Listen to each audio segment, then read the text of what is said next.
Okay, let's take a quick little tour around ConvertKit. Today I'm going to be showing you what ConvertKit is on a relatively new account, so there's not a whole lot here. We will go through how to set up new email sequences and new forms, new pop-ups for the websites, and all of those good things. But let's just start with a basic overview.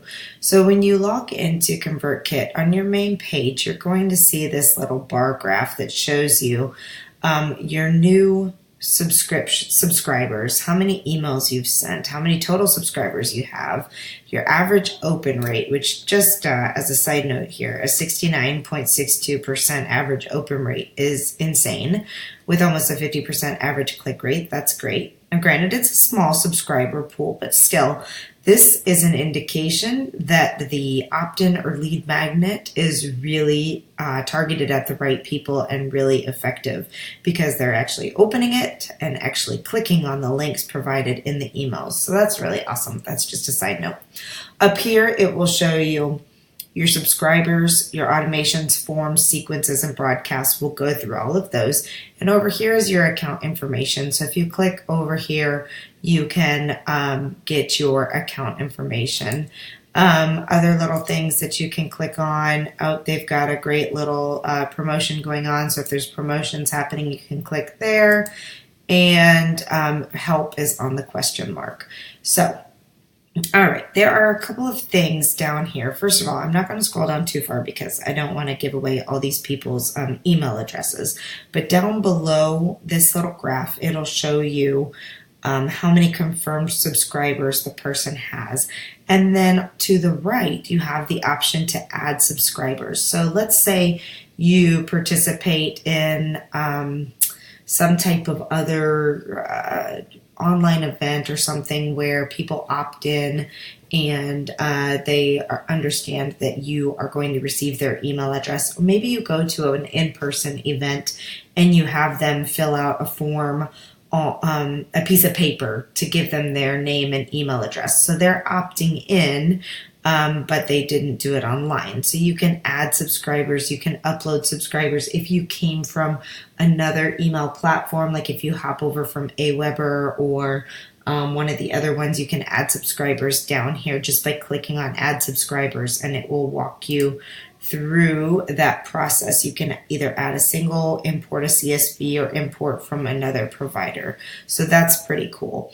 Down below that, there are a few other things that it talks about. It talks about segments. So this is if you have a big list, say you have an email opt-in and it's for parents and teens, but say you want to send out you know that your list is segmented by people who are teachers and people who are parents. So you can create a segment that says parents and a segment that says teachers, and make sure that every time that you create anything, create an opt-in, create a broadcast email or anything like that, you can send it to that segment. Then you have tags, which allows you to add a tag. You can do it in an email, like if someone clicks on a specific link, you can add a tag to them to identify them. So if you have a link in your email that says, if you're interested in learning more about my coaching program, click here, and they click on that, you can actually have a tag added to them when they click it that says clicked on coaching program or interested in coaching information or whatever you want to call it. So then when you have emails that are specific to your coaching program or maybe a deal you're running on your coaching program, you can send a broadcast just to your people that are tagged, clicked on coaching program. Other things of that. You can also tag people if they purchase a product. This is particularly useful if you are in a launch period and you want to tag people once they have purchased the product you are selling. This way, you do not continue to send the sales email to people who've already bought your product, and so on and so forth. So there's this really cool section up here where you can set automations, you can create rules and automations. So an automation basically just says when somebody does X activity, then I want the next thing to happen. So if somebody clicks on the tag coaching, interested in coaching, then I want them to be added to the sequence of my coaching programs. Okay, so you can set it up visually. I'm not going to go through that whole process here, but it'll literally like create a little diagram for you. Or I prefer to use rules. Rules are super easy. So here we have one rule, and it's very easy. You've got your trigger, your action, and whether it's active or not. So I can have it here that says add rule. If someone subscribes to a sequence or subscribes to a form, clicks a link, the tag is added or removed, then this action happens. They can either be subscribed to a form or unsubscribed, or subscribed to a sequence or unsubscribed to a sequence. So if you ever send out a message to everyone that says something like, say you have two sequences that are really almost the identical information.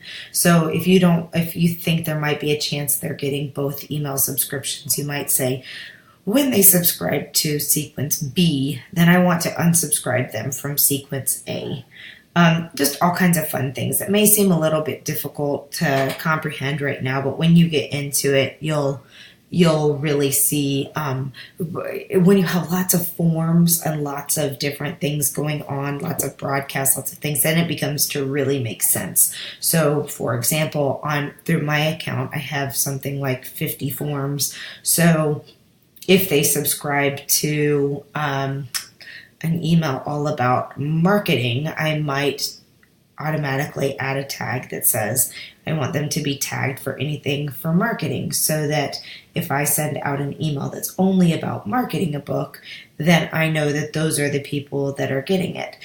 You can do it that way, or you can, but most importantly, like unsubscribing if there's, again, this goes into the once they get that tag added that they've purchased my product, then I want to unsubscribe them from the sequence that is selling that product to them over and over and over. Okay, so that's just a little bit about that. You'll as you build more forms and as you have more actions going on, the biggest benefit of this part is that it truly allows you to set up a very, very automated process.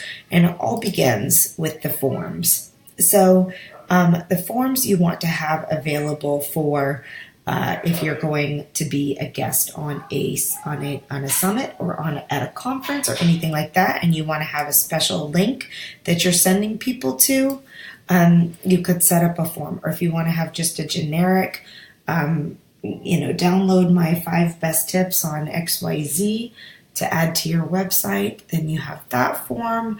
Or if you have a pop-up on your website, that's going to be a different form.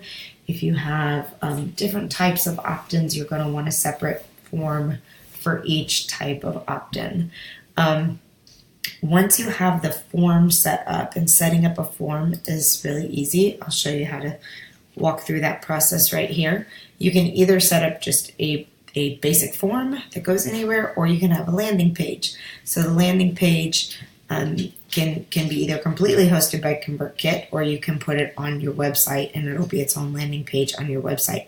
The great thing is if you're using WordPress, there's a plugin, so you literally only have to add the plugin to your website, and then you'll be able to choose a ConvertKit form for each page, for each post, for however you want to do it.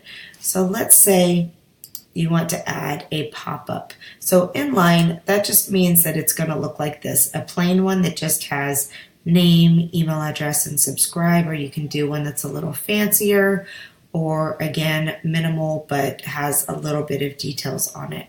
Or you can do modal, which means it's a pop-up, so either on exit or after they've been on for a little while, or a slide-in. I don't generally do slide-ins.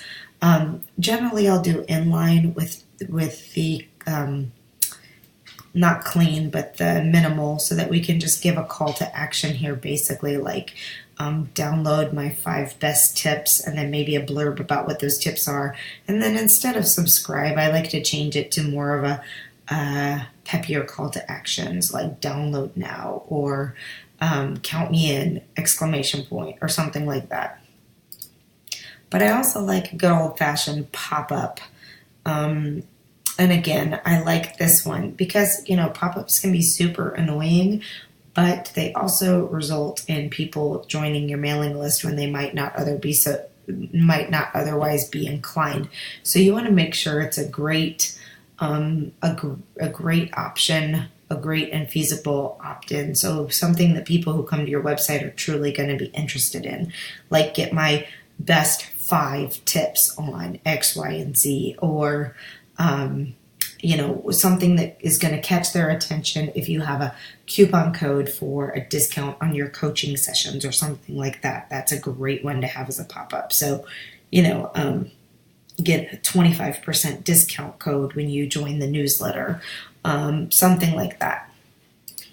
So you just select choose, and then you title it.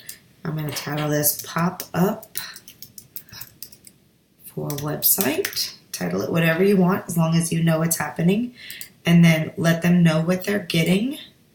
Get on the list, give a little bit of details, what's happening here. If you want to say get a 50% coupon by subscribing, whatever, you can add a field here. So you get to choose over here what it is. Let's just say first name, email address, and this is nice because when you want to personalize emails when you're sending them out, it's nice to have a first name in there more than just an email address. And then you can change what this says: download now, access now, whatever. You can change that up however you want it. Then over here, you can change the font color, you can change the background color, you can make the border bigger, you can, make it look however you want it to look. Font weight, bold. So there's that. That was the button style. Go back over here to this part, and it'll also allow you to make the changes over here. Okay, then what else? Then when you go through here, this is your settings. What happens when somebody subscribes to the form? Do you want to just show them this success message, or do you want to redirect them to another page? I think it's always a good idea to have a thank you page set up on your website and redirect them to this. So redirect to, lauralylesreagan.com or lauralreagan.com/thank you, or gift thank you, or thank you one, or thank you two, or whatever. So that you can give them other options, because on a thank you page, you can say something like, thank you so much for visiting my website today, or joining my list today. Your coupon code is coming in the mail. In the meantime, I'd love to have you join my group, and give them a call to action. So it's another opportunity to get a hold of them, because how many times do you give a junk email address just to get something? A lot of people do that. So if you direct them to another page, then you get that additional opportunity to have them like you on social media, or follow you, or join your group. Okay, so since we are setting this up, we want as a modal, as a pop-up, basically, we want to make sure that we choose which one we want. Do we want it to be after they've scrolled a certain percent, after they've been on it for 5 seconds, or if they go to leave the page? And then you have to copy this and put the code in the website. Okay, you can set up what you want to do here. Do you want to send them an email and then edit what the email says? Do you want to auto confirm new subscribers? So if they've already somehow confirmed someplace else, and do you want to direct them to a URL or a download? And then you can fancy it up however you want to. Then you just save the form after you've done all of this stuff, and you'll hop back over to your website and embed the code. Or if it's not a modal, if it's just a regular one, you can choose on the post or on the page which one. And I'll get into the website part of that in a different video.